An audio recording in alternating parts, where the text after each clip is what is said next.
ಓಹ್, ಒಂದೇ ಒಂದು ವಿಡಿಯೋ ನನ್ನ ಇಡೀ ಲೈಫ್ನೇ ಚೇಂಜ್ ಮಾಡ್ಬಿಡ್ತು. ನನ್ನ ಮೇಲೆ FIR ಆಗೋದೇನೋ, ಪೊಲೀಸ್ ಅವರು ನನ್ನ ಪೊಲೀಸ್ ಸ್ಟೇಷನ್ ಎಳ್ಕೊಂಡು ಹೋಗ್ಲಿಕ್ಕೆ ಮನೆಗೆ ಬರೋದೇನೋ, ಅದಾದ್ಮೇಲೆ ನಾನು ನನ್ನ ಮನೆಯವರು ಕೋರ್ಟು ಕಚೇರಿ ಅಂತ ಅಲ್ದಾಡೋದು.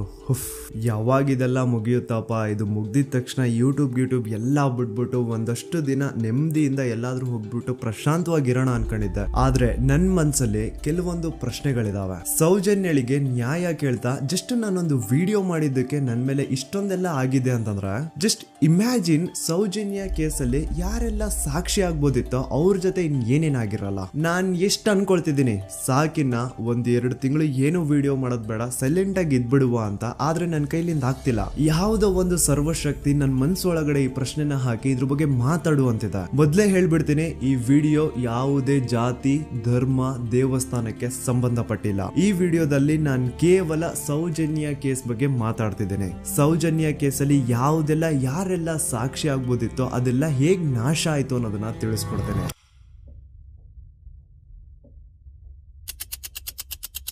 ನೆನಪು ಮಾಡ್ಕೊಳ್ಳಿ, 9 ಅಕ್ಟೋಬರ್ 2012 ಸೌಜನ್ಯ ಕಾಣೆ ಆದಾಗ ಸೌಜನ್ಯನ ಮನೆಯವರು ಅಂಡ್ ಊರಿನ 200-300 ಜನ ಸೇರ್ಕೊಂಡು ರಾತ್ರಿ 12 ಗಂಟೆವರೆಗೂ ಸೌಜನ್ಯಗೋಸ್ಕರ ಹುಡುಕ್ತಾರ. ಆದ್ರೆ ಸೌಜನ್ಯ ಸಿಗಲ್ಲ. ಮಿಡ್ ನೈಟ್ ಆಗಿರುತ್ತೆ ಅಂಡ್ ತುಂಬಾ ಜೋರ್ ಮಳೆ ಬರ್ತಾ ಇರುತ್ತೆ. ಇನ್ನು ಹುಡುಕೋದ್ ಬೇಡ, ಬೆಳಿಗ್ಗೆ ಎದ್ದು ಮತ್ತೆ ಎಲ್ರು ಹುಡುಕುವ ಅಂತ ಎಲ್ರು ತಮ್ಮ ಮನೆಗೆ ವಾಪಸ್ ಹೋಗ್ತಾರ. ದೆನ್ ನೆಕ್ಸ್ಟ್ ದಿನ ಅಂದ್ರೆ 10 ಅಕ್ಟೋಬರ್ 2012 ಸೌಜನ್ಯನ ಬಾಡಿ ಸಿಗುತ್ತೆ ಅಂಡ್ ಅವಳ ಬಾಡಿ ಪಕ್ಕದಲ್ಲಿ ಅವಳ ಕಾಲೇಜ್ ಬ್ಯಾಗ್ ಅಂಡ್ ಅವಳ ಬುಕ್ಸ್ ಎಲ್ಲ ಬಿದ್ದಿರ್ತವೆ. ಸೊ ಹಿಂದಿನ ದಿನ ಆ ಒಂದು ಜಾಗದಲ್ಲಿ ಅಷ್ಟು ಜೋರು ಮಳೆ ಬಂದಿದ್ರು ಸೌಜನ್ಯನ ಬ್ಯಾಗ್ ಅಂಡ್ ಅವಳ ಬುಕ್ಸ್ ಒಂದು ಚೂರುನು ನೆಂದಿರಲ್ಲ. ದಾಖಲೆ ಇದೆ ಸ್ವಾಮಿ, ದಾಖಲೆ ಇಲ್ದೆ ಈ ದೂತ ಸಮೀರ್ MD ಏನು ಮಾತಾಡಲ್ಲ. There was rain and the clothes of the victim were not stained with mud and the bag was not wet, even the books were not wet. ಹಿಂದಿನ ದಿನ ಅಷ್ಟು ಜೋರು ಮಳೆ ಬಂದಿದ್ರು ಸೌಜನ್ಯನ ಬುಕ್ಸ್ ಅಂಡ್ ಬ್ಯಾಗ್ ನೆಂದಿಲ್ಲ. ಹೇಗೆ? ಇದರ ಅರ್ಥ ಸೌಜನ್ಯನ ಆ ಒಂದು ಜಾಗದಲ್ಲಿ ಆಗೇ ಇಲ್ಲ, ಬೇರೆ ಯಾವುದೋ ಜಾಗದಲ್ಲಿ ಅವಳು ಆಯ್ತು, ನಂತರ ಅವಳ ಬಾಡಿನ ಅಲ್ಲಿ ತಂದು ಡಂಪ್ ಮಾಡಿರೋದು. ಸೊ ಈಗ ಯಾವೊಂದು ಜಾಗದಲ್ಲಿ ಸೌಜನ್ಯನ ಆಯ್ತು, ಆಕ್ಚುಲ್ ಆ ಒಂದು ಜಾಗನ ಹುಡುಕಾಡೋದ್ ಬಿಟ್ಟು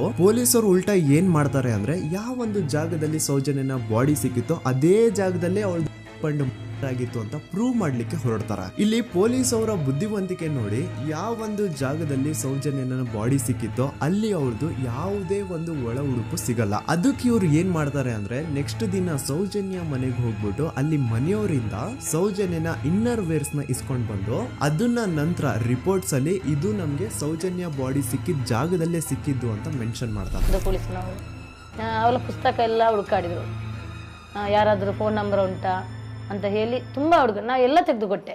ನನ್ನ ಮಗಳ ವಿಷಯ ನನಗೆ ಎಲ್ಲ ಗೊತ್ತು ಸರ್, ನೋಡಿ ಪುಸ್ತಕ ಅಂತ ನೋಡಿದೆ. ಅವಾಗ ನನ್ನ ತಂಗಿಯ ಒಂದು ನಂಬ್ರ ಇತ್ತು, ಆ ನಂಬ್ರನ್ನು ತಗೊಂಡೋಗಿದ್ದಾರೆ. ಆಮೇಲೆ ಮನೆಯಿಂದ ಮರು ದಿವಸ ಸಂತೋಷ್ ರಾವ್ ಸಿಕ್ಕಿದ ದಿವಸ ಹೊಲ ಉಡುಪಿದೆಯಲ್ಲ ಸರ್, ಅದು ಮನೆಯಿಂದ ತಗೊಂಡೋಗಿದ್ದಾರೆ. ಅದಕ್ಕೆ ನಾವು ಒಂದು ಗುರುತಿಗೆ ಒಂದು ಸ್ಟಿಚ್ ಮಾಡಿಕೊಟ್ಟಿದ್ದೇವೆ, ನೂಲಿನ ಒಂದು ಬಿಳಿ ನೂಲಿನ ಒಂದು ಸ್ಟಿಚ್ ಮಾಡಿಕೊಟ್ಟಿದ್ದೇವೆ. ಅದನ್ನೇ ತನಿಖೆಗೆ ಅವರಲ್ಲಿ ಇಟ್ಟಿದ್ದಾರೆ. ನೋಡಿ, ಪೊಲೀಸ್ ಅವ್ರ ಪ್ರಕಾರ ಸೌಜನ್ಯ ಆಗಿದ್ದು ಆ ಒಂದು ಹಳ್ಳ ಹತ್ರ, ಆದ್ರೆ ಆಕ್ಚುಲಿ ಅಲ್ಲಿ ಆಗೇ ಇಲ್ಲ. ಬಟ್ ಸ್ಟಿಲ್ ಈ ಒಂದು ಪಾಯಿಂಟ್ ನ ಪ್ರೂವ್ ಮಾಡ್ಲಿಕ್ಕೆ ಪೊಲೀಸ್ ಅವರು ಯಾವ ಮಟ್ಟಕ್ಕೆ ಹೋಗ್ತಾರೆ ಅಂತಂದ್ರೆ, ಯಾವೊಂದು ಜಾಗದಲ್ಲಿ ಸೌಜನ್ಯನ ಬಾಡಿ ಸಿಕ್ಕಿತ್ತೋ ಅಲ್ಲಿಂದ 50 ಅಡಿ ದೂರದಲ್ಲಿ ಸಂತೋಷ್ ರಾವ್ನ ಒಂದು ಟೆಂಟ್ ಹಾಕ್ಸ್ತಾರ. ಸೌಜನ್ಯನ ಆಗ್ಬೇಕಾದ್ರೆ ಎಲ್ಲೋ ಬಾಹುಬಲಿ ಬೆಟ್ಟದಲ್ಲಿದ್ದಂತಹ ಸಂತೋಷ್ ರಾವ್ ಇಲ್ಲ ಅದೇ ಜಾಗದಲ್ಲಿ ಇದ್ದ ಅಂತ ಪ್ರೂವ್ ಮಾಡ್ಲಿಕ್ಕೆ ಸಂತೋಷ್ ರಾವ್ನ ಒಂದು ಟೆಂಟ್ ಹಾಕ್ತಾರ. ಒಂದಿಷ್ಟು ಪ್ಲಾಸ್ಟಿಕ್ ಚೀಲಗಳನ್ನ ಹಾಸ್ಬಿಟ್ಟು ಅದ್ರ ಮೇಲೆ ಸಂತೋಷ್ ರಾವ್ನ ಕೆಲವೊಂದು ಥಿಂಗ್ಸ್ ಇಟ್ಬಿಟ್ಟು ಇವ್ನು ಇಲ್ಲೇ ಇದ್ದ ಅಂತ ಪ್ರೂವ್ ಮಾಡಿಸ್ತಾರ. ಈಗ ಸ್ವಲ್ಪ ತಲೆ ಯೂಸ್ ಮಾಡಿ, ಸೌಜನ್ಯ ಕಾಣೆಯಾಗಿದ್ದ ದಿನ ಸೌಜನ್ಯನ ಮನೆಯವರು ಅಂಡ್ ಊರಿನ ಜನ ಸುಮಾರು 200-300 ಜನ ಸೇರ್ಕೊಂಡ್ಬಿಟ್ಟು ಸೌಜನ್ಯಗೋಸ್ಕರ ಹುಡುಕ್ತಾರ. ಅವ್ರು ಅದೇ ಜಾಗದಲ್ಲಿ ಹುಡುಕ್ತಾರ ಗುರು, ಎಲ್ಲೂ ಜಾಸ್ತಿ ದೂರ ಹೋಗಲ್ಲ, ಅದೇ ಜಾಗದಲ್ಲಿ ಹುಡುಕ್ತಿರ್ತಾರ. ಕತ್ಲೆಯಲ್ಲಿ ಸೌಜನ್ಯನ ಬಾಡಿ ಕಾಣಿಸಿಲ್ಲ ಅನ್ಕೊಳ್ಳಿ, ಏನೋ ಸ್ವಲ್ಪ ಪೊದೆಗಳ ಹಿಂದೆ ಅಥವಾ ಬೇಲಿಗಳು ಅಡ್ಡ ಬಂದಿರಬಹುದು, ಹಾಗಾಗಿ ಅವಳ ಬಾಡಿ ಕಾಣಿಸಿಲ್ಲ ಅನ್ಕೊಳ್ಳಿ. ಆದ್ರೆ ಅಲ್ಲಿಂದನೇ 50 ಅಡಿ ದೂರದಲ್ಲಿರುವಂತಹ ಸಂತೋಷ್ ರಾವ್ನ ಟೆಂಟ್ ಆ 200-300 ಜನರಲ್ಲಿ ಒಬ್ರಿಗೂ ಕಾಣಿಸಿಲ್ವಾ? ಅಷ್ಟೇ ಅಲ್ಲ, ನೆಕ್ಸ್ಟ್ ದಿನ ಅಂದ್ರೆ 10 ಅಕ್ಟೋಬರ್ 2012 ಸೌಜನ್ಯನ ಮೃತದೇಹ ಸಿಕ್ಕಿದೆ ಅನ್ನೋ ಒಂದು ನ್ಯೂಸ್ ಲೋಕ್ ಲೈಟ್ಸ್ ಗೆಲ್ಲ ಗೊತ್ತಾದಾಗ ಅಲ್ಲಿ ಒಂದು ಅಂದಾಜು ಪ್ರಕಾರ 3000 ಜನ ಸೇರ್ತಾರಂತ.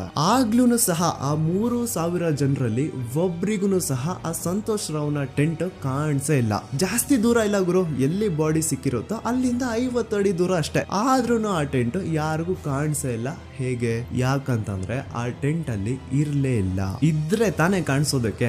ಪಾಪ ಸಂತೋಷ್ ರಾವ್ನ ಈ ಕೇಸಲ್ಲಿ ಹೆಂಗಾದ್ರೂ ಮಾಡಿ ಫಿಟ್ ಮಾಡ್ಲೇಬೇಕು ಅಂತ ಪೊಲೀಸ್ ಅವ್ರು ಫಿಕ್ಸ್ ಆಗ್ಬಿಟ್ಟಿದ್ರು. ಇನ್ನೊಂದು ಲಾಜಿಕಲ್ ಪಾಯಿಂಟ್ ಹೇಳ್ತೀನಿ ನಿಮ್ಗೆ. ಈ ಒಂದು ಸ್ಟೇಟ್ಮೆಂಟ್ ನ ನೋಡಿ. ಈ ಸ್ಟೇಟ್ಮೆಂಟ್ ಬೇರೆ ಯಾರು ಕೊಟ್ಟಿದ್ದಲ್ಲ ಗುರು. 5 ಜನ ಕಿಡಿಗೇಡಿಗಳು ಸಂತೋಷ್ ರಾವ್ನ ಬಾಹುಬಲಿ ಬೆಟ್ಟದಿಂದ ಕರ್ಕೊಂಡ್ ಬಂದು ಪೊಲೀಸ್ ಅವ್ರ ಕೈಗೆ ಒಪ್ಸಿದ್ರು. ಆ ಕಿಡಿಗೇಡಿಗಳಲ್ಲೇ ಒಬ್ಬ ಕೊಟ್ಟಂತಹ ಸ್ಟೇಟ್ಮೆಂಟ್ ಇದು. ಇದ್ರಲ್ಲಿ ಇವನ್ ಹೇಳ್ತಿದ್ದಾನೆ ಸಂತೋಷ್ ರಾವ್ ಕೈಯಲ್ಲಿ ಒಂದು ಚೀಲ ಇತ್ತು ಅಂತ. ಈಗ ಸಂತೋಷ್ ರಾವ್ನ ಅರೆಸ್ಟ್ ಮಾಡಾದ್ಮೇಲೆ ಅವನ ಕೈಯಲ್ಲಿ ಇದ್ದಂತಹ ಚೀಲ ಕೂಡ ಪೊಲೀಸ್ ಅವರು ತಮ್ಮ ಕಸ್ಟಡಿಗೆ ತಗೊಂಡಿರ್ತಾರ ತಾನೆ. ಹಾಗಿದ್ರೆ ಸಂತೋಷ್ ರಾವ್ನ ಚೀಲ ಅಂಡ್ ಅದ್ರಲ್ಲಿ ಇದ್ದಂತಹ ಅವನ ವಸ್ತುಗಳು ಪೊಲೀಸ್ ಕಸ್ಟಡಿಲೇ ಇರ್ಬೇಕೆ ಹೊರತು ಅದ್ಯಾವುದೋ ಕಾಡಲ್ಲಿ ಆ ಟೆಂಟ್ ಒಳಗಡೆ ಅಲ್ಲ. ಅಂಡ್ ಇನ್ನೊಂದು ಮೇನ್ ಇಂಪಾರ್ಟೆಂಟ್ ಆಗಿ ಸಂತೋಷ್ ರಾವ್ನ ಪೊಲೀಸ್ ಅವರು ಕಸ್ಟಡಿಗೆ ತಗೊಂಡಿದ್ದು 11 ಅಕ್ಟೋಬರ್ 2012. ಆದ್ರೆ ಅಫಿಷಿಯಲ್ ಆಗಿ ಪೇಪರ್ಸ್ ಮೇಲೆ ತೋರಿಸಿರೋದು 13 ಅಕ್ಟೋಬರ್ 2012. ಹಾಗಿದ್ರೆ ಆ 2 ದಿನ ಸಂತೋಷ್ ರಾವ್ನ ಪೊಲೀಸ್ ಸ್ಟೇಷನ್ ಅಲ್ಲಿ ಇಟ್ಕೊಂಡು ಪೊಲೀಸ್ ಅವರು ಏನ್ ಮಾಡ್ತಿದ್ರು? ಇದು ಇಲ್ಲಿಗಲ್ ಡಿಟೆನ್ಷನ್ ತಾನೆ. ಈಗಷ್ಟೇ ನಾನು ಡಾಕ್ಟರ್ ಆದಮ್ ಅವ್ರು ಕೊಟ್ಟಂತಹ ಪೋಸ್ಟ್ ಮಾರ್ಟಮ್ ರಿಪೋರ್ಟ್ ನೋಡಿದೆ. ಅಂಡ್ ಇದ್ರಲ್ಲಿ ಏನಿದೆ ಗೊತ್ತಾ?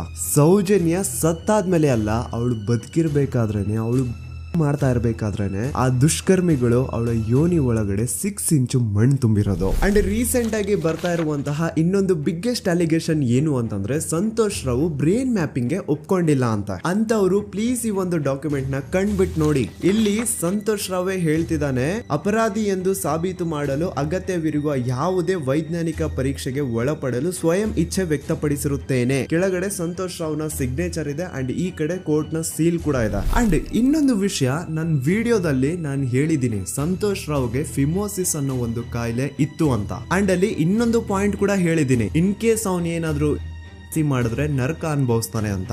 Note that point. In case ನಾ ಸಂತೋಷ್ ರಾವ್ ಮಾಡ್ಲಿಕ್ಕೆ ನಾಲಾಯಕ್ ಅಂತಾನು ಹೇಳಿಲ್ಲ, ಲಾಯಕ್ ಅಂತಾನು ಹೇಳಿಲ್ಲ. ಇನ್ ಕೇಸ್ ಮಾಡಿದ್ರೆ ನರ್ಕ ಅನುಭವಿಸ್ತಾನೆ ಅಂತ ಹೇಳಿದ್ದು. ನೋಡಿ, ಹೇಳ್ತಾ ಹೋದ್ರೆ ಬೇಜಾನ್ ಇದೆ. ಆಸ್ ಎ ಯೂಟ್ಯೂಬರ್ ಆ ಕೇಸ್ ಫೈಲ್ಸ್ ನ ನೋಡ್ತಾ ಇದ್ರೆ ನನ್ಗೆನೆ ಬೇಜಾನ್ ಡೌಟ್ಸ್ ಬರ್ತಾ ಇದೆ ಪೊಲೀಸ್ ಅವರ ಇನ್ವೆಸ್ಟಿಗೇಷನ್ ಮೇಲೆ. ಸೊ ಅದನ್ನೆಲ್ಲ ಗಮನದಲ್ಲಿ ಇಟ್ಕೊಂಡು ನಾನ್ ಹೇಳೋದಿಷ್ಟೇ, ಈ ಒಂದು ಕೇಸ್ ಅಲ್ಲಿ ಯಾವ ಆಂಗಲ್ ಇಂದನೂ ಪೊಲೀಸ್ ಅವ್ರ ಕಡೆಯಿಂದ ಫೇರ್ ಇನ್ವೆಸ್ಟಿಗೇಷನ್ ಆಗಿಲ್ಲ. And I clear my point. ಈಗ ಈ ಒಂದು ಸೌಜನ್ಯ ಕೇಸ್ ಅಲ್ಲಿ ಯಾರೆಲ್ಲ ಸಾಕ್ಷಿ ಆಗ್ಬೋದಿತ್ತೋ ಅವ್ರ ಜೊತೆ ಏನಾಯ್ತು ಅಂತ ಹೇಳ್ತೇನೆ. ಮೊದಲನೇದಾಗಿ ರವಿ ಪೂಜಾರಿ. ಇವನ್ ಬಗ್ಗೆ ನಾನು ಫಸ್ಟ್ ವಿಡಿಯೋದಲ್ಲೇ ಹೇಳಿದೀನಿ. ಆ 5 ಜನ ಕಿಡಿಗೇಡಿಗಳು ಯಾರು ಸಂತೋಷ್ ರಾವ್ನ ಪೊಲೀಸ್ ಅವರಿಗೆ ಅರೆಸ್ಟ್ ಮಾಡಿಕೊಟ್ರೋ ಅದ್ರಲ್ಲಿ ಇವನು ಒಬ್ಬ. ಸೊ ಈ ಸೌಜನ್ಯನ ಕೇಸ್ ಯಾವಾಗ CBI ಗೆ ಟ್ರಾನ್ಸ್ಫರ್ ಆಗುತ್ತೆ ಅಂತ ಗೊತ್ತಾಗುತ್ತೋ ಈ ರವಿ ಪೂಜಾರಿ ಉರ್ಲಾಕೊಂಡು ಸತ್ ಹೋಗ್ತಾನೆ. ರವಿ ಪೂಜಾರಿ ಹಾಕೊಂಡು ಸತ್ ಹೋದ ಅಂತಾರೆ, ಆದ್ರೆ ಅವ್ನು ಹಾಕೊಂಡೇ ಸತ್ ಹೋದ ಅಂತ ಯಾರು ಐ ವಿಟ್ನೆಸ್ ಇಲ್ಲ. ಹಾಗಾಗಿ ಇವನ ಒಂದು ಸಾವು ಒಂದು ನಿಗೂಢ ಸಾವಾಗಿ ಉಳ್ಕೊಂಡ್ಬಿಡ್ತು. ಇನ್ನೊಬ್ಳು ಬಂದು ವಾರಿಜಾ ಅಂತ. ಸೌಜನ್ಯನ ಮಾಡಿ ಆ ಕಿಡಿಗೇಡಿಗಳು ಅವಳನ್ನ ಒಂದು ಫಾರ್ಮ್ ಹೌಸ್ ಗೆ ಕರ್ಕೊಂಡು ಹೋಗಿರ್ತಾರೆ. ಅಂಡ್ ಆ ಫಾರ್ಮ್ ಹೌಸ್ ಅಲ್ಲಿ ವಾರಿಜಾ ಅನ್ನೋಳು ಕೆಲಸ ಮಾಡ್ತಾ ಇರ್ತಾಳೆ. ಸೊ ಈ ವಾರಿಜಾ ಸೌಜನ್ಯ ಆ ಕಿಡಿಗೇಡಿಗಳ ಜೊತೆ ಇರೋದನ್ನ ನೋಡಿರ್ತಾಳೆ, ಆದ್ರೆ ಅವಳಿಗೆ ಗೊತ್ತಿಲ್ಲ ಅವ್ರು ಅವಳನ್ನ ಕೊಂಡು ಬಂದಿದ್ದಾರೆ ಅಂತ. ನಂತರ 1-2 ದಿನ ಆದ್ಮೇಲೆ ಯಾವಾಗ ಸೌಜನ್ಯ ಬಗ್ಗೆ ನ್ಯೂಸ್ ಅಲ್ಲೆಲ್ಲ ಬರ್ತಾ ಇತ್ತು ಅದನ್ನ ನೋಡಿ ಆಗ ಇವಳಿಗೆ ರಿಯಲೈಸ್ ಆಗುತ್ತೆ, ಓ ಇವಳೇ ಅಲ್ವಾ ಆ ಹುಡುಗಿ ಅವತ್ ನಮ್ ದಣಿ ಕರ್ಕೊಂಡ್ ಬಂದಿದ್ದು ಅಂತ. ಈಗ ವಾರಿಜಾ ತನಗ್ ಗೊತ್ತೋ ಗೊತ್ತಿಲ್ದೇನೋ ಸೌಜನ್ಯ ಕೇಸಲ್ಲಿ ಒಂದು ಮೇಜರ್ ಸಾಕ್ಷಿ ಆಗ್ಬಿಡಿದ್ಲು. ಸೊ ಯಾವಾಗ ಈ ಕೇಸ್ ನ CID ಟೀಮ್ ಅವರು ಇನ್ವೆಸ್ಟಿಗೇಷನ್ ಮಾಡೋದಕ್ಕೆ ಸ್ಟಾರ್ಟ್ ಮಾಡ್ತಾರೋ ಆಗ ವಾರಿಜಾನ ಮೃತದೇಹ ಅದೇ ಒಂದು ಫಾರ್ಮ್ ಹೌಸ್ ನ ಬಾವಿಯಲ್ಲಿ ಸಿಗುತ್ತೆ. ಬಾವಿಲಿ ಇವಳೇ ಸ್ವತಃ ಜಿಗ್ದು ತನ್ನ ಪ್ರಾಣ ಬಿಟ್ಲು ಅಂತ ಹೇಳ್ತಾರೆ. ಆದ್ರೆ ಅವಳೇ ಬಾವಿಗೆ ಬಿದ್ದು ಅವಳು ಪ್ರಾಣ ಬಿಟ್ಲು ಅಥವಾ ಅವಳಿಗೆ ಯಾರಾದ್ರೂ ಬಾವಿಲಿ ಬೀಳ್ಸಿ ಸಾಯಿಸಿದ್ರು ಗೊತ್ತಿಲ್ಲ. ಅಂಡ್ ಇನ್ನೊಂದು ವಿಷಯ, ಯಾವ ಒಂದು ಬಾವಿ ಒಳಗಡೆ ವಾರಿಜಾನ ಬಾಡಿ ಸಿಕ್ಕಿತ್ತೋ ಆ ಬಾವಿನ ದಣಿಗಳು ಒಂದ್ ಸ್ವಲ್ಪ ದಿನ ಆದ್ಮೇಲೆ ಕಂಪ್ಲೀಟ್ ಮುಚ್ಚಾಕ್ಬಿಡ್ತಾರ. ಯಾಕೆ? ಇನ್ನೊಬ್ಬ ಬಂದು ಗೋಪಾಲ್ ಕೃಷ್ಣ. ಇವನು ಅಗೇನ್ 5 ಜನ ಕಿಡಿಗೇಡಿಗಳು ಸಂತೋಷ್ ರಾವ್ನ ಪೊಲೀಸ್ ಅವ್ರಿಗೆ ಹಿಡಿದು ಕೊಟ್ರು ಅದ್ರಲ್ಲಿ ಒಬ್ಬ. ಅಂಡ್ ಸೌಜನ್ಯ ಕೇಸ್ ನ ಮೇನ್ ಪ್ರೈಮರಿ ಸಾಕ್ಷಿ ಇವನು ಕೂಡ ಸತ್ ಹೋಗಿದ್ದಾನೆ. ಅಂಡ್ ಇವನು ಸ್ಲೋ ಪಾಯ್ಸನ್ ಇಂದ ಸತ್ ಹೋದ ಅಂತ ಹೇಳಲಾಗುತ್ತೆ. ದೆನ್ ಇನ್ನೊಬ್ಬ ಬಂದು ಪ್ರಶಾಂತ್ ಅಂತ. ಸೌಜನ್ಯನ ಮಾಡಿ ಆ ಕಿಡಿಗೇಡಿಗಳು ಅವಳನ್ನ ಯಾವ ಜಾಗಕ್ಕೆ ಕರ್ಕೊಂಡು ಹೋಗಿದ್ರೋ ಇವನು ಆ ಜಾಗದಲ್ಲಿ ಕೆಲಸ ಮಾಡೋನು. ಇವನು ಪಾಪ ಸೌಜನ್ಯನ ಆ ಕಿಡಿಗೇಡಿಗಳಿಂದ ಬಿಡಿಸೋದಕ್ಕೆ ಟ್ರೈ ಮಾಡ್ತಾನೆ, ಆದ್ರೆ ಅದು ಸಾಧ್ಯ ಆಗಲ್ಲ. ನಂತರ ಕೆಲವೇ ದಿನಗಳಲ್ಲಿ ಇವಂದು ಕೊಲೆ ಆಗುತ್ತಾ. ಯಾರೆಲ್ಲ ಯಾವುದೆಲ್ಲ ಈ ಕೇಸಲ್ಲಿ ಸಾಕ್ಷಿ ಆಗ್ಬೋದಿತ್ತೋ ಅದೆಲ್ಲ ನಾಶ ಆಗುತ್ತಾ. ಸೊ ಇದೆಲ್ಲ ನಿಜವಾಗ್ಲೂ ಕೋಇನ್ಸಿಡೆನ್ಸ್ ಅಥವಾ ಎಲ್ಲಾನು ಸ್ಕೆಚ್ ಹಾಕಿ ಮಾಡಿರೋದ. ಇನ್ನೊಬ್ಬ ಬಂದು ದಿನೇಶ್ ಅಂತ.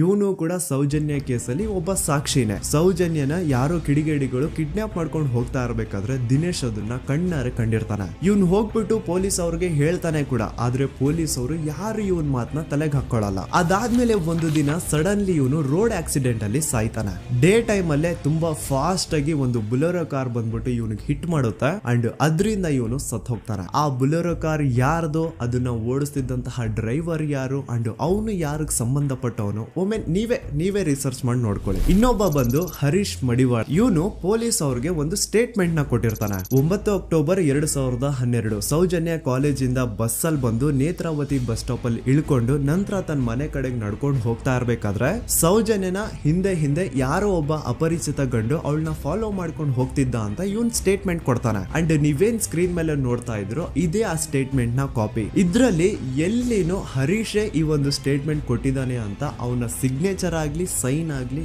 ಏನು ಇಲ್ಲ. ಈ ಸ್ಟೇಟ್ಮೆಂಟ್ ನ ತಗೊಂಡಿರುವಂತಹ ಪೊಲೀಸ್ ಅವ್ರ ಸಿಗ್ನೇಚರ್ ಇದೆ, ಆದ್ರೆ ಹರೀಶ್ ನ ಸೈನ್ ಮಾತ್ರ ಎಲ್ಲೂ ಇಲ್ಲ.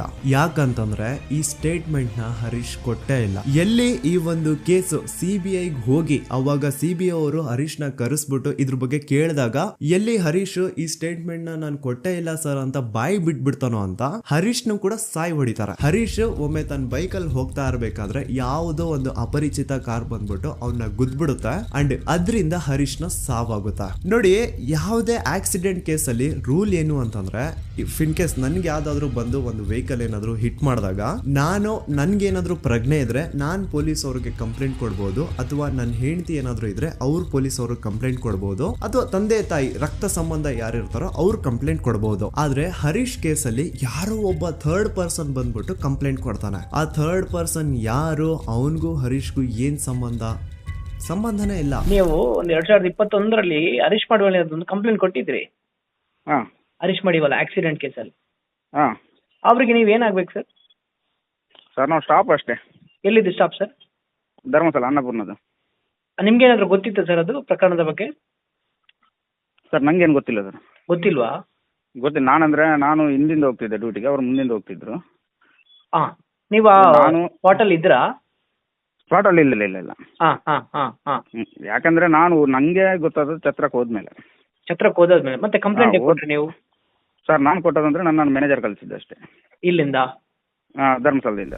ಸೇಮ್ ಇದೇ ತರಾನೇ ಆನೆ ಮಾವುತನ ಕೇಸಲ್ಲೂ ಆಗಿದ್ದು. ಮನೆಯವರು ಹೋಗಿ ಕಂಪ್ಲೇಂಟ್ ಕೊಟ್ರೆ ಪೊಲೀಸ್ ಅವರು ಕಂಪ್ಲೇಂಟ್ ತಗೊಳಲ್ಲ, ಆದ್ರೆ ಅದೇ ಯಾರೋ ಒಬ್ಬ ಥರ್ಡ್ ಪರ್ಸನ್ ಬಂದು ಕಂಪ್ಲೇಂಟ್ ಕೊಟ್ರೆ ಪೊಲೀಸ್ ಅವರು ಕಂಪ್ಲೇಂಟ್ ಬರೀತಾರೆ. ಆನೆ ಮಾವುತನ ಹೆಂಡತಿ ಲೋಕಲ್ ಪೊಲೀಸ್ ಸ್ಟೇಷನ್ಗೆ ಕಂಪ್ಲೇಂಟ್ ಕೊಡಕ್ ಹೋದ್ರೆ ಅವ್ರು ಕಂಪ್ಲೇಂಟ್ ತಗೊಳ್ತಿಲ್ಲ ಸರ್ ಅಂತ ಹೇಳ್ಬಿಟ್ಟು SP ಆಫೀಸ್ಗೆ ಲೆಟರ್ ಬರ್ದಿರೋದು ಸಹ ಇದೆ.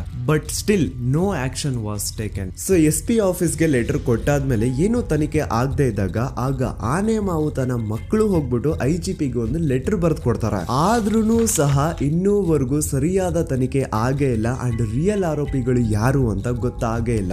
ನಿಜ ಹೇಳ್ತಾ ಇದ್ದೀನಿ, ಆ ಒಂದು ಪ್ಲೇಸ್ ಅಲ್ಲಿ ಸೀರೀಸ್ ಆಫ್ ಕೇಸಸ್ ಆಗಿದಾವೆ ಅಂಡ್ ಯಾವ್ದ್ರಲ್ಲೂ ಪೊಲೀಸ್ ಅವ್ರ ಕಡೆಯಿಂದ ಫೇರ್ ಇನ್ವೆಸ್ಟಿಗೇಷನ್ ಆಗೇ ಇಲ್ಲ. ಇದ್ರ ಬಗ್ಗೆ ಮಾತಾಡ್ರೋ, ಪೊಲೀಸ್ ಇನ್ವೆಸ್ಟಿಗೇಷನ್ ಮೇಲೆ ಕ್ವಶನ್ ರೈಸ್ ಮಾಡ್ರೋ, ಆ ಹುಡುಗಿಗೆ ನ್ಯಾಯ ಸಿಗ್ಲಿ ಸಪೋರ್ಟ್ ಮಾಡ್ರೋ ಅಂದ್ರೆ ಇದ್ರ ಬಗ್ಗೆ ಯಾವನು ಮಾತಾಡಲ್ಲ. ಇದ್ರ ಬದಲಾಗಿ ನನ್ ಬಗ್ಗೆ ಮಾತಾಡೋದಕ್ಕೆ ಹೇಳಿ ತುಂಬಾ ಚೆನ್ನಾಗಿ ನನ್ ಬಗ್ಗೆ ನೆಗೆಟಿವಿಟಿ ಹುಟ್ಟಿಸ್ತಾರ. ಜಾತಿ ಧರ್ಮ ತರೋದು, ಇವ್ನ್ ಯಾವ್ದಾವ್ದು ಆಪ್ಸ್ ನ ಪ್ರಮೋಟ್ ಮಾಡ್ತಿದ್ದ, ಇವನ್ ಮಾತು ಯಾಕೆ ನಂಬ್ತೀರಾ ಅಂತ ನನ್ ಬಗ್ಗೆನೇ ನೆಗೆಟಿವಿಟಿ ಹುಟ್ಟಿಸೋದು. ಇವನು ಆ ಆ್ಯಪ್ ಪ್ರಮೋಟ್ ಮಾಡ್ತಿದ್ದ, ಇವನು ಈ ಆ್ಯಪ್ ಪ್ರಮೋಟ್ ಮಾಡ್ತಿದ್ದ, ಇವನ್ ಮಾತುಗಳನ್ನ ಯಾಕೆ ನಂಬ್ತೀರಾ, ಇವನು ಮುಸ್ಲಿಂ ಇದಾನೆ, ಇವನು ಮುಲ್ಲಾ ಇದಾನೆ, ಅದು ಇದು ಅಂತ ಮಾತಾಡೋದು. ಹೌದು ಗುರು, ನಾನ್ ಪ್ರಮೋಷನ್ಸ್ ನ ಮಾಡಿದೀನಿ. ನಾನು ಆ ಆ್ಯಪ್ದು ಮಾಡಿದೀನಿ, ಈ ಆ್ಯಪ್ದು ಮಾಡಿದೀನಿ, ಎಲ್ಲಾ ತರ ಆ್ಯಪ್ದು ನಾನು ಪ್ರಮೋಷನ್ಸ್ ಮಾಡಿದೀನಿ. ಈಗ ಹಿಂದೆ ನಾನು ಮಾಡಿರುವಂತಹ ಪ್ರಮೋಷನ್ಸ್ಗೂ ಈ ಕೇಸ್ಗೂ ಏನ್ ಸಂಬಂಧ? ಅನ್ನೆಸೆಸರಿ ಆಗಿ ಮ್ಯಾಟರ್ ನ ಡೈವರ್ಟ್ ಮಾಡ್ಲಿಕ್ಕೆ ಟ್ರೈ ಮಾಡಬೇಡಿ. ಇನ್ಮೇಲೆ ನಾನೇನಾದ್ರೂ ಆ ತರ ಅಪ್ಲಿಕೇಶನ್ಸ್ ನ ಪ್ರಮೋಷನ್ ಮಾಡಿದ್ರೆ ಆಗ ಬಂದು ನೀವು ನನ್ನನ್ನ ಪ್ರಶ್ನೆ ಮಾಡೋದ್ರಲ್ಲಿ ಅರ್ಥ ಇದೆ. ಹಿಂದೆ ಮಾಡಿರೋದನ್ನ ಇಟ್ಕೊಂಡು ಮಾತಾಡಿ ವಿಡಿಯೋ ಮಾಡೋದಲ್ಲ ಕಂಟೆಂಟ್ ಅಂದ್ರೆ. ಅಂಡ್ ಇನ್ನೊಂದು ವಿಷಯ, ನಾನು ದೂತ ಸಮೀರ್ MD ಯೂಟ್ಯೂಬ್ ಚಾನಲ್ ನ ಸ್ಟಾರ್ಟ್ ಮಾಡಿ ಕೇವಲ ಆಗಿರೋದು 8 ತಿಂಗಳಷ್ಟೇ. ಅಂಡ್ ಈ 8 ತಿಂಗಳಲ್ಲಿ ನಾನು ಹಾಕಿರೋದು ಕೇವಲ 12 ವಿಡಿಯೋಸ್. ಅದರಲ್ಲಿ 1-2 ಆಲ್ರೆಡಿ ಟೇಕ್ ಡೌನ್ ಆಗಿದಾವೆ. ಸೊ ಅಷ್ಟು ಬೇಗ ಅದ್ ಹೆಂಗ್ ನೀವು ಜಡ್ಜ್ ಮಾಡ್ಬಿಟ್ರಿ ನಾನು ಆಂಟಿ ಹಿಂದೂ ಅಂತ? ನಿಮಗ್ ನಿಜವಾಗ್ಲೂ ನಾನು ಆಂಟಿ ಹಿಂದೂ ಅನ್ಸಿದ್ರೆ ನಂದು ಇನ್ನೊಂದು ಚಾನಲ್ ಇದೆ ಸಮೀರ್ MD ಅಂತ. ಅಲ್ಲಿ ನಾನು ಅಪ್ಲೋಡ್ ಮಾಡಿರುವಂತಹ ಈ ಎಲ್ಲಾ ವಿಡಿಯೋಸ್ ನ ನೋಡಿ. ಜಾಸ್ತಿ ಜಸ್ಟಿಫೈ ಮಾಡ್ಲಿಕ್ಕೆ ಹೋಗಲ್ಲ ಗುರು, ನನ್ನ ಹಳೆ ಸಬ್ಸ್ಕ್ರೈಬರ್ಸ್ಗೆ ಗೊತ್ತು ನನ್ನ ಕ್ಯಾರೆಕ್ಟರ್ ಏನು ಅಂತ. ಅಂಡ್ ಇನ್ನು ಇವನ್ ವಿಡಿಯೋ 18 ಮಿಲಿಯನ್ ಪ್ಲಸ್ ವ್ಯೂಸ್ ನ ಪಡ್ಕೊಂಡಿದೆ. ಇವನ್ಗೆ ಇಷ್ಟ ಲಕ್ಷ ದುಡ್ಡು ಬಂದಿರುತ್ತೆ, ಅಷ್ಟ ಲಕ್ಷ ದುಡ್ಡು ಬಂದಿರುತ್ತೆ ಅನ್ನೋರ್ಗೆ ಈ ಒಂದು ಇಮೇಲ್ ನ ಒಮ್ಮೆ ನೋಡಿ. ನನ್ ವಿಡಿಯೋ ವೈರಲ್ ಆಗ್ತಿದ್ದಂಗೆ ಆ ವಿಡಿಯೋ ಡಿಮಾನಿಟೈಸ್ ಆಗೋಯ್ತು. ಇಲ್ಲಿ ಅತ್ಯಾಚಾರಿ ಬೆಂಬಲಿಗರ ಥಿಂಕಿಂಗ್ ನೋಡಿ. ಆ ವಿಡಿಯೋ ಇಂದ ನನ್ಗೆ ಎಷ್ಟು ರೆವೆನ್ಯೂ ಬಂತು ಅನ್ನೋದನ್ನ ಥಿಂಕ್ ಮಾಡ್ತಿದಾರೆ. ಆ ವಿಡಿಯೋ ಇಂದ ನಾನು ಎಷ್ಟು ಸಫರ್ ಆಗಿರ್ಬೋದು ಅನ್ನೋದನ್ನ ಥಿಂಕ್ ಮಾಡಿದ್ರ ನೋಡಿ. ನಾನೊಂದು ವಿಡಿಯೋ ಮಾಡಿದ್ದಕ್ಕೆ ಜನ ಜಾಗೃತರಾದ್ರು. ನನ್ಗೆ ನನ್ ಬಗ್ಗೆ ನಿಮ್ ಬಗ್ಗೆ ತುಂಬಾ ಹೆಮ್ಮೆ ಇದೆ. ನೀವೆಲ್ಲ ಜಾತಿ ಧರ್ಮ ಅನ್ನೋದು ಮುಖ್ಯ ಅಲ್ಲ, ನ್ಯಾಯ ಮುಖ್ಯ ಅಂತ ಬೆಂಬಲಿಸಿದ್ರೆ. ಸೌಜನ್ಯನ ತಾಯಿ ಅಂಡ್ ಕುಟುಂಬದವರು 13 ವರ್ಷದಿಂದ ಧೈರ್ಯವಾಗಿ ನ್ಯಾಯಕ್ಕಾಗಿ ಬೇಡ್ತಾವ್ರೆ. 13 ವರ್ಷದಿಂದ ಮಹೇಶ್ ಶೆಟ್ಟಿ ಸರ್ ಒಂದು ಹೆಣ್ಣು ಮಗುವಿನ ನ್ಯಾಯಕ್ಕೆ ಎಲ್ಲಾ ತರದ ಅವಮಾನ ಸಹಿಸಿಕೊಂಡು ಬೆಟ್ಟದಂತೆ ನಿಂತು ಎಲ್ಲೂ ಕಾಂಪ್ರಮೈಸ್ ಆಗದೆ ಹೋರಾಟ ಮಾಡ್ತಾವ್ರೆ. ಈಗ ಈ ನಿಮ್ಮ ದೂತ ಸಮೀರ್ MD ಇಂದ ಕರ್ನಾಟಕಾದ್ಯಂತ ಅನೇಕ ಕನ್ನಡ ಪರ ಸಂಘಟನೆಗಳು, ಎಲ್ಲಾ ವಿಚಾರ, ಎಲ್ಲಾ ಪಂಥದ ಪ್ರಗತಿಪರ ವೇದಿಕೆಗಳು ಸೌಜನ್ಯ ನ್ಯಾಯಕ್ಕಾಗಿ ಒಂದಾಗಿವೆ. ಅಂಡ್ ಈ ಹೋರಾಟ ಕೇವಲ ಸೌಜನ್ಯಳಿಗೆ ಮಾತ್ರ ಸೀಮಿತ ಆಗಿಲ್ಲ. ನಮ್ ದೇಶದಲ್ಲಿ ದಿನಕ್ಕೆ ಆನ್ ಅನ್ ಆವರೇಜ್ 86 ಪ್ರಕರಣಗಳು ದಾಖಲೆ ಆಗ್ತವೆ. ಇದು ದಾಖಲೆ ಆಗಿರುವಂತಹ ಪ್ರಕರಣಗಳ ಸಂಖ್ಯೆ. ಅದ್ ಎಷ್ಟೋ ಕೇಸಸ್ ಪೊಲೀಸ್ ವರ್ಗ್ ಬರೋದೇ ಇಲ್ಲ. ಸೊ ಇದಕ್ಕೆಲ್ಲ ಒಂದು ಫುಲ್ ಸ್ಟಾಪ್ ಅನ್ನೋದು ಇಡಬೇಕು. ಈಗಿನ ಕಾಲದಲ್ಲಿ ಹುಡುಗಿರು ಸಮಾಜದಲ್ಲಿ ಬಿಡಿ, ಸೋಷಿಯಲ್ ಮೀಡಿಯಾದಲ್ಲಿನೂ ಸಹ ಸೇಫ್ ಇಲ್ಲ. ಹುಡುಗಿ ತನಗಿಷ್ಟ ಆಗಿರುವಂತಹ ತುಂಬಾ ನೀಟ್ ಅಂಡ್ ಕ್ಲೀನ್ ಇರುವಂತಹ ಒಂದು ಫೋಟೋನ ಸೋಷಿಯಲ್ ಮೀಡಿಯಾದಲ್ಲಿ ಶೇರ್ ಮಾಡಿದ್ರೆ ಸಾಕು, ಕಮೆಂಟ್ ಸೆಕ್ಷನ್ ಅಲ್ಲಿ ಅದೆಷ್ಟೋ ಜನ ಜೊಲ್ ಸುರಿಸ್ಕೊಂಡು ಅವಳನ್ನ ಮಾಡ್ತಿರ್ತಾರೆ. ಸೊ ಇದಕ್ಕೆಲ್ಲ ನಮ್ ಸರ್ಕಾರ ಒಂದು ಫುಲ್ ಸ್ಟಾಪ್ ಅನ್ನೋದು ಇಡ್ಲೇಬೇಕು. ಇದ್ರ ಬಗ್ಗೆ ನಿಮ್ ಒಪಿನಿಯನ್ ಏನು ಅಂತ ಕಮೆಂಟ್ ಸೆಕ್ಷನ್ ಅಲ್ಲಿ ತಿಳಿಸಿ. So as A content creator ನನ್ಗೆ ಸೌಜನ್ಯ ಕೇಸ್ ಬಗ್ಗೆ ಒಂದು ವಿಡಿಯೋ ಮಾಡ್ಬೇಕಿತ್ತು, ಮಾಡ್ದೆ. ಅದರಿಂದ ಸೌಜನ್ಯ ಪರ ಹೋರಾಟ ಏನ್ ನಡೀತಾ ಇತ್ತೋ ಅದಕ್ಕೊಂದು ಕಿಚ್ಚು ಸಿಕ್ಕಿದೆ. ಇನ್ ಮುಂದೆ ಅದನ್ನ ಹಾಗೆ ಕಂಟಿನ್ಯೂ ಮಾಡ್ಕೊಂಡು ಹೋಗೋದು ನಿಮ್ಗಳ ಜವಾಬ್ದಾರಿ. ಸೊ ಇಷ್ಟು ಹೇಳ್ತಾ ನಾನು ನಿಮ್ಮ ದೂತ ಸಮೀರ್ MD ಮತ್ತೆ ಸಿಗ್ತೀನಿ ನೆಕ್ಸ್ಟ್ ವಿಡಿಯೋದಲ್ಲಿ.